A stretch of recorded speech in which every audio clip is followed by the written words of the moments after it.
నేనైతే జాబ్ చేస్తున్నప్పుడు స్టార్ట్ చేశాను. కాలేజ్ అయిపోయిన మోర్ దాన్ 2 years తర్వాత.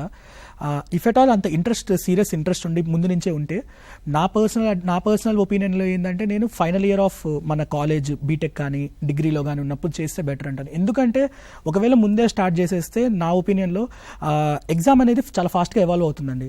సో ఎగ్జామ్ డిమాండ్ అనేది మనం ప్రిపేర్ అయ్యేటప్పుడు ఇంటర్లో కానీ డిగ్రీ మొదట్లో కానీ ప్రిపేర్ అవ్వడం మొదలు పెడితే అప్పటికి వచ్చేసరికి ఇంకో 5-6 years అయిపోద్ది ఎగ్జామ్ మనం రాసేసరికి. అప్పుడు డిమాండ్కి ఇప్పుడు మనం చదివిన దానికి మొదట్లో చదివిన దానికి అలైన్ అవ్వకపోతే చాలా స్ట్రగుల్ అవుతారు ఎగ్జామ్ క్లియర్ చేయడానికి. సో ఫైనల్ ఇయర్ ఆఫ్ గ్రాడ్యుయేషన్లో అయితే అనేది అంటే ముందు నుంచి ఒకవేళ గోల్ ఉంటే ఫైనల్ ఇయర్ ఆఫ్ గ్రాడ్యుయేషన్ చదువుకోవడం అనేది నా ఒపీనియన్ ఐడియల్ టైం. అండ్ చాలామంది ఫస్ట్ అటెంప్ట్ క్లియర్ చేసే వాళ్ళు ఎస్పెషల్లీ ఫైనల్ ఇయర్లో కానీ అలా చదివి 1 year బ్రేక్ తీసుకొని క్లియర్ చేసే వాళ్ళే ఎక్కువ ఉంటారు. సో ఫుల్లీ ప్రిపేర్డ్ ఉండి సో ఎర్లీగా క్లియర్ చేయాలనుకున్న వాళ్ళకి కూడా ఇది ఒక గుడ్ వే టు డూ.